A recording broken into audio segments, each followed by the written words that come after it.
Aujourd'hui, je voudrais parler d'un thème que je trouve quand même important. Je me suis rendu compte que on a souvent mis tout dans un même sac en termes de relations, en termes d'amitié.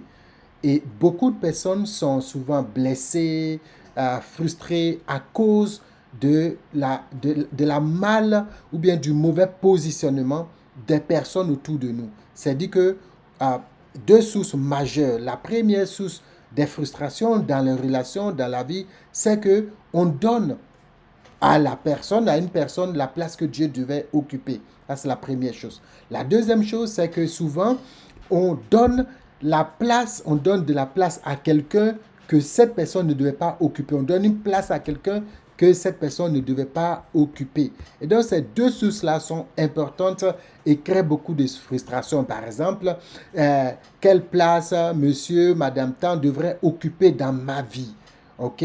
Donc, nous allons voir, généralement, les gens classent les personnes autour de nous en quatre cercles d'amis. Donc, et surtout dans ce direct aujourd'hui, je vais parler avec toi de comment les repositionner, chacun dans sa juste valeur, dans sa juste position, afin de maximiser les avantages des relations dans nos vies. Au début, quand Dieu crée le monde, bien sûr, au début, la Bible dit que tout était un chaos. Tout était informe, c'est ce que Genèse nous dit. Et puis Dieu va décider de mettre de l'ordre. Dieu va créer la lumière. Après, il va commencer à créer les animaux, la végétation, jusqu'à terminer par l'être humain. Donc, ce sont des choses importantes. Mettre de l'ordre dans ses relations, mettre de l'ordre dans ses amitiés est une chose très, très importante. Les gens classent les personnes autour de nous, comme je l'ai dit, en quatre groupes principaux. Il y a ceux qu'on appelle les... je ne sais pas, je vais voir si j'ai mon élément ici. J'avais préparé une petite diapo. J'espère qu'elle est disponible. Voilà, je pense elle est là et que tu peux aisément la, la voir. Et donc, les gens, il y a donc quatre niveaux. Il y a il y a ce qu'on appelle les connaissances, il y a les personnes de relations sociales, il y a les proches et il y a les intimes. Et je voudrais aller pas à pas donc dans chacune de ces catégories de personnes dans nos relations. C'est quoi les connaissances? Les connaissances, ce sont les personnes que nous avons croisées de façon occasionnelle. Donc, l'ami d'un ami, la connaissance d'une soirée, une relation professionnelle, un professeur qu'on a croisé ou un ami qu'on a croisé dans une conférence, quelque part. Ça, ce sont des connaissances. La relation est caractérisée par une relation qui est cordiale, mais qui est légère, qui ne comporte pas d'engagement fort. D'accord? Qui n'engage pas nos émotions, il n'y a aucune obligation d'ailleurs dans cette relation. Et ça, c'est important de savoir qu'il y a ces personnes-là qu'on appelle les connaissances. D'accord? Ensuite, il y a les personnes du cercle social. Le cercle social, ou qu'on dit souvent situationnel, ce sont les amis de circonstances, ce sont les relations nées dans un contexte précis.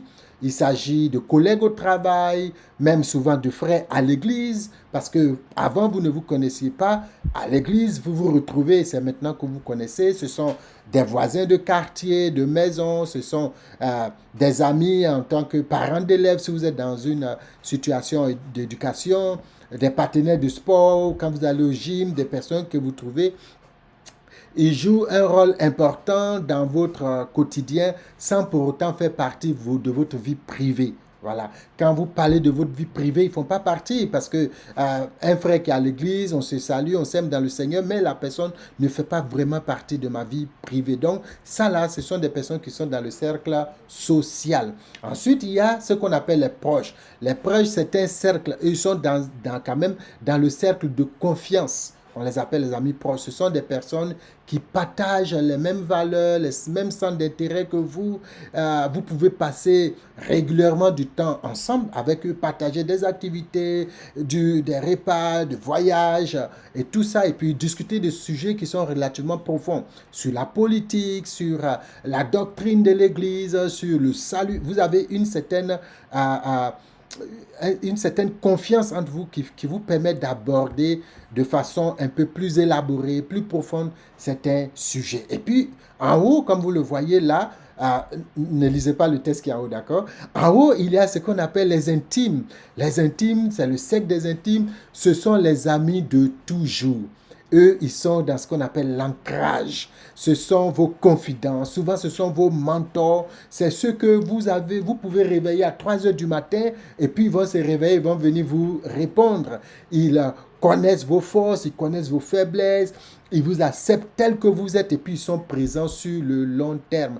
Et la Bible, par exemple, parle d'eux dans le livre de Proverbes, Proverbes 17, la Bible dit, l'ami aime en tout temps. D'accord? Et dans le malheur, il se montre un frère. Et puis, Proverbe 27, 9, la Bible dit, l'huile et les parfums réjouissent le cœur. Et les conseils affectueux d'un ami sont doux. Donc, ceux-là, ce sont des intimes. Ce sont des personnes qui sont vraiment dans votre intimité. Ils connaissent vos forces, ils connaissent vos faiblesses. Vous avez eu certainement des amis qui sont souvent considérés comme des intimes, des gens avec qui vous partagez tout. D'accord? Par exemple, à l'église, il y a des frères avec qui vous pouvez avoir donc des relations importantes dans la vie de prière, vous passez du temps ensemble, vous faites les veillées personnelles ensemble, vous allez à l'évangélisation ensemble. Ils vous connaissent vos forces, vos faiblesses, ils savent comment vous dormez, d'accord? Comment vous ronflez pour ceux qui ronflent, ils savent tout de vous parce qu'ils sont intimes. Et donc ceux-là, ce sont des personnes qui sont très importantes, vous le savez, dans votre vie. Eh bien, quand vous avez ces personnes, après, vous avez beaucoup d'hommes parce que souvent, ce n'est pas évident de pouvoir classer tout le monde et de savoir qui doit être où et qui est où. Et dans ces conditions-là, il est important de pouvoir savoir comment catégoriser tous ses amis. Parce que la réalité, c'est qu'à un moment donné, quelqu'un peut être proche et puis devenir intime. Ou bien une personne, dans une saison donnée, peut être intime et puis par la suite devenir une personne proche ou simplement pas une connaissance quand même, mais en tout cas une personne qui est proche de vous, mais qui n'est plus dans votre intimité. Donc c'est important de pouvoir savoir comment catégoriser ces personnes. Eh bien, le dernier point, en fait, c'est la deuxième partie de notre échange aujourd'hui, c'est comment donner à chacun sa juste place dans nos vies. J'ai dit au début, des gens sont frustrés, sont blessés par d'autres personnes parce que ces personnes ont été mal positionnées, mal disposées, mal placées dans leur vie relationnelle. Vous prenez quelqu'un qui peut-être n'attend pas avoir de relation véritable, profonde avec vous. Vous la considérez comme telle. Ce qui se passe, c'est que cette personne-là, quand vous lui faites trop confiance, que vous dites certaines choses, vous pouvez retrouver ces choses au dehors parce que vous avez mal évalué. Vous avez mal placé la personne dans votre relation. Eh bien, ce que nous voulons apprendre aujourd'hui, c'est 5 étapes importantes pour repositionner chacun dans votre vie. Il est important, il est primordial, il est même de votre santé psychologique de savoir positionner. Vous savez, souvent à l'église, on dit on est des frères et des sœurs. Mais ça, c'est une vérité, parce que c'est ce que la Bible dit. Mais nous savons que certaines personnes ne peuvent pas rentrer, parce qu'on a vu, un proverbe nous a dit qu'il y a des amis qui sont comme des frères. Ça veut dire qu'il y a des frères qui peuvent ne pas se comporter comme des amis. Et donc, il faut savoir positionner ces personnes-là dans notre vie. C'est très important. Nous allons voir 5 étapes. D'accord? La première chose, c'est de cartographier vos cercles actuels. Actuellement, comment vous cartographiez ça?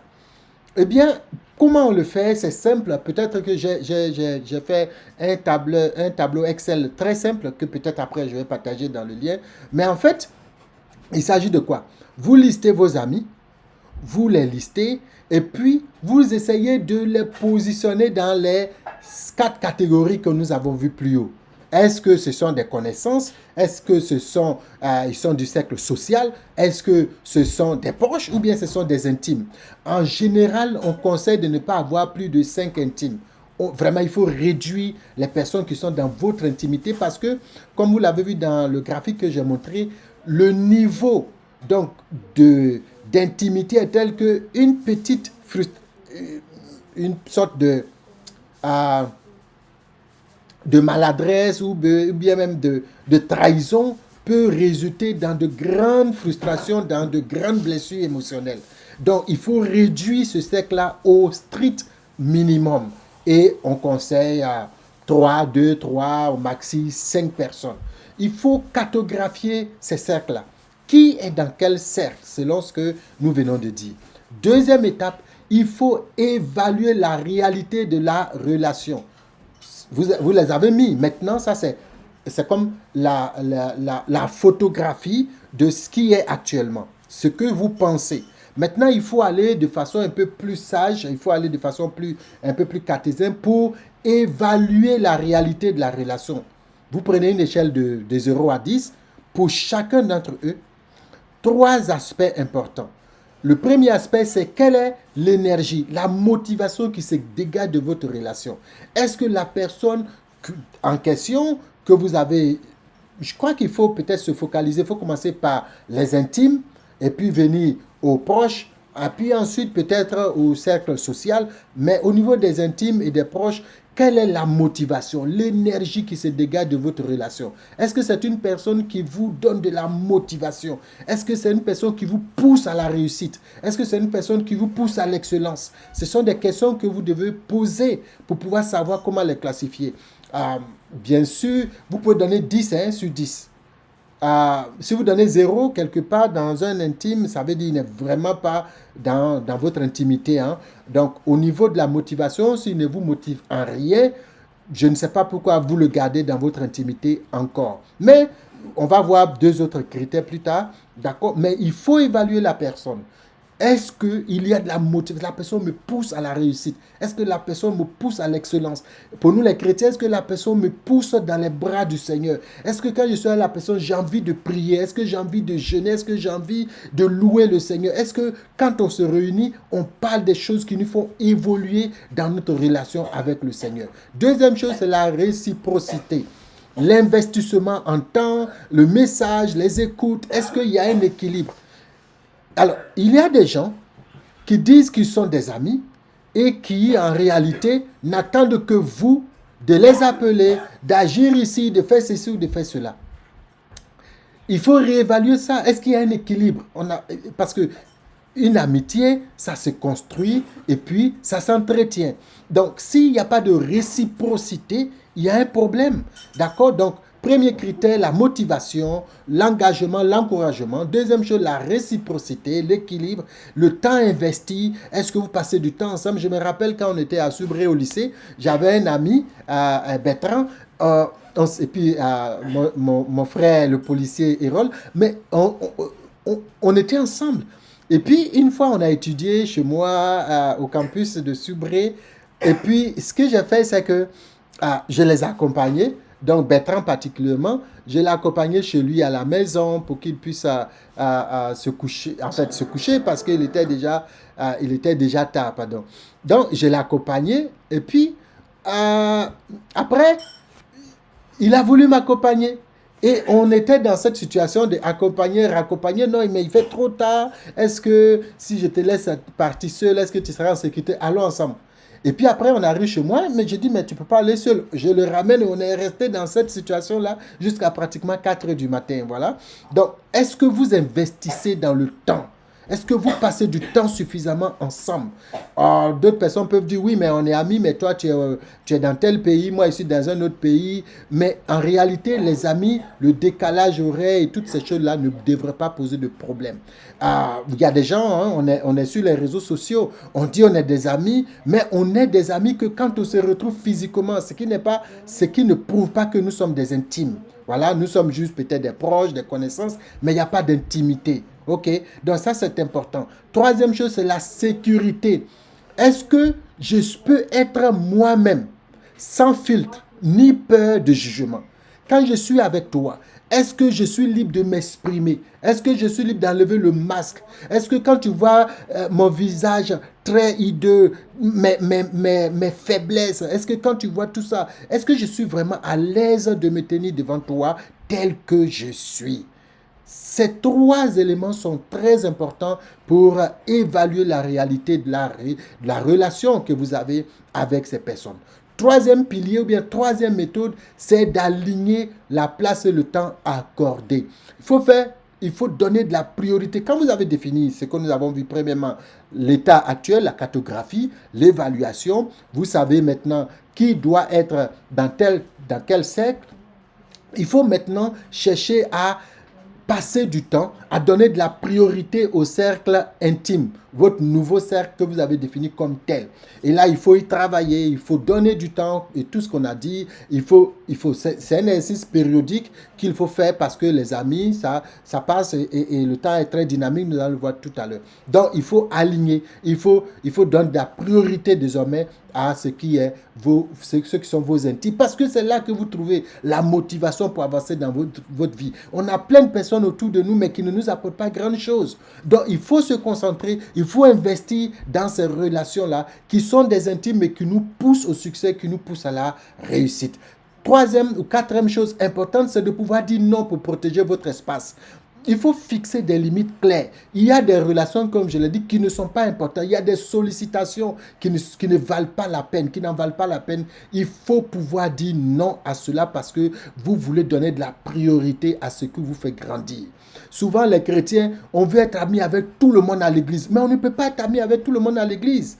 On ne peut pas être ami avec tout le monde. À l'église, vous trouvez tout type de personnes. Donc, on ne peut pas être ami avec tout le monde à l'église. Il faut savoir dire non à des frères, savoir dire non à des sœurs, parce que vous voulez grandir dans le Seigneur, dans votre cercle d'intime. Il est très important de le faire. Voyez-vous, Jésus va avoir un cercle d'intime. Je me rappelle de cette histoire intéressante où la maman des fils de Zébédée va venir dire à Jésus, mes enfants veulent que quand tu seras dans ton royaume, que l'un soit à ta gauche, l'autre soit à ta droite. Mais c'est pas comme ça marche. Jésus va choisir ses amis. Il va prendre Pierre, il va prendre Jean, il va prendre Jacques, il va les prendre. Ce sont les trois. Ils sont dans son intimité. C'est eux qui voient le sang. Jésus pleurer, en fait, prier jusqu'à ce que son sang, ce qui sort de ses pores, c'est du sang. Ce sont eux qui ont vu ça. Les autres n'ont pas vu. Même quand ils étaient ensommeillés, ils ont vu de grandes choses parce qu'ils étaient dans son intimité. Il y a des sollicitations qu'il faut savoir rejeter, qu'il faut savoir repousser. Donc ça, c'est très important, comment donner à chacun sa place dans notre vie. Cinquième chose, il faut être prêt au mouvement car la vie est dynamique. Je l'ai déjà dit. Un ami d'aujourd'hui, d'une saison aujourd'hui, peut devenir un proche et puis un autre, à un moment donné, devenir juste passer d'intime à proche. Donc, il n'y a pas... Les choses sont dynamiques, voyez-vous. Il faut pas... C'est pour ça que j'ai dit, il faut évaluer périodiquement cela pour qu'il n'y ait pas de situation de ce genre. Il faut que peut-être chaque année, chaque 2 ans, chaque 3 ans, vous réévaluez les choses pour savoir qui doit être où, qui ne doit pas être où et ce genre de choses. Je pense que ce sont des choses qui sont importantes. Donc, je veux terminer par là. La vie est dynamique. Ne soyons pas figés. J'avais mon ami du lycée, il est toujours mon ami, il sera toujours mon ami. Et puis après, il ne s'intéresse plus à toi et tu te sens à chaque fois frustré, à chaque fois blessé parce que tu l'as mis à la mauvaise place. Il faut évoluer, il faut aller de l'avant parce que la vie est dynamique. Des portes nouvelles vont s'ouvrir, des opportunités nouvelles vont se présenter. Il faut aller de l'avant. Ce sont des choses qui sont importantes. Eh bien, la dernière chose sur laquelle je veux terminer aujourd'hui, c'est le cercle que j'appelle le cercle ultime, ultra ultime. En fait, quand vous avez regardé, pour ceux qui ont regardé l'élément que j'ai présenté, qui y a là, il y a quelque part en haut de la pyramide montante, non inversée, il y a un nom. Ce nom-là s'appelle Jésus. Eh bien, toi qui es mon frère, qui es ma soeur, ou qui me suis, et tu es de passage, tu es là, je voudrais te dire, ici, nous parlons des choses du royaume de Dieu. Nous voulons grandir dans notre relation, dans notre intimité avec Christ. Eh bien, il y a quelqu'un qui est au-delà du cercle des intimes. Il s'appelle Jésus-Christ. Je veux te le présenter parce que Jésus-Christ est venu pour que toi, tu aies la possibilité d'avoir la vie éternelle. Voyez-vous, voilà ce que lui-même dit dans Jean 15, 15. Il dit, je ne vous appelle plus serviteur, parce que le serviteur ne sait pas ce que fait son maître. Mais je vous ai appelé ami, parce que je vous ai fait connaître tout ce que j'ai appris de mon Père. Jésus, c'est l'ami qui est venu, qui est mort à la croix de Golgotha, qui s'est donné pour que toi, tu aies la vie, pour que tu sois dans les grâces du Seigneur, pour que tu sois capable d'être guéri des maladies que la médecine ne peut pas guérir, pour que tu sois donc dans les capacités de recevoir les grâces de Dieu, de recevoir l'Esprit de Dieu, de vivre une vie totalement nouvelle et transformée. Cet ami-là s'appelle Jésus. Il est fidèle. La Bible dit, en fait, ce Jésus-là, il existait, il est Dieu. Et lui, il veut marcher avec toi chaque jour. Eh bien, toi qui n'as pas encore fait la rencontre de cet ami intime, tu te promènes d'ami en ami, tu cherches des amis qui vont t'encourager, t'épauler, c'est bien, mais Jésus, par le Saint-Esprit, il a envoyé son esprit pour que toi, tu puisses être toujours bien entouré, bien conseillé. J'aime ce que le psaume chapitre 15 ou chapitre 16, je crois, dit. Il dit que je bénis l'Éternel car il me conseille. Voyez, on cherche des conseils auprès des amis. La Bible dit notre conseiller, l'ultime conseiller s'appelle Jésus-Christ. Et je voudrais te le présenter. Si tu n'as pas encore fait la paix avec Jésus, je vais te dire que Jésus t'aime. Jésus est venu pour toi. Jésus est mort pour toi. Il veut être ton ami. Il veut marcher au quotidien avec toi. Il veut vivre au quotidien avec toi et te montrer le chemin. Alors, je prie que la main du Seigneur soit sur toi, que sa grâce te couvre, que son esprit t'environne et que le Seigneur permette que tu puisses voir sa gloire. Jésus est ton ami. Donne la priorité donc de tes relations en amitié avec les gens et tout ça, donne la priorité à Jésus-Christ. Il dit dans Matthieu 6,33, cherchez premièrement le royaume des cieux et sa justice et toutes les autres choses vous seront données par-dessus. Donc, si tu prends Jésus comme ton ami, eh bien, en lui, il y a déjà les vrais frères en Christ. Il y a les vraies sœurs en Christ. C'est là que tu vas trouver les vrais intimes. Mais je prends Jésus comme ton ultime intime. Que le Seigneur te bénisse abondamment. Passe un excellent week-end. Que la main de Dieu soit sur toi. Et on va se retrouver la prochaine fois. Mes vendredis sont dérangés. Souvent les samedis aussi. C'est pour cela que ces temps-ci, vous voyez que je ne fais pas toujours peut-être des directs. Mais je ferai l'effort de donner quelques capsules au cas où je ne peux pas avoir de direct ou de vidéos pré-enregistrées. Que le Seigneur te bénisse abondamment. Seigneur, merci pour ce temps que tu nous as donné. Béni sois-tu. Bénis mon frère. Bénis ma soeur. Bénis le week-end pour chacun. Que ce mois soit béni au nom de Jésus. Amen. On se dit à bientôt et que le Seigneur te bénisse profondément et que son amitié avec toi soit approfondie au nom de Jésus. Bye.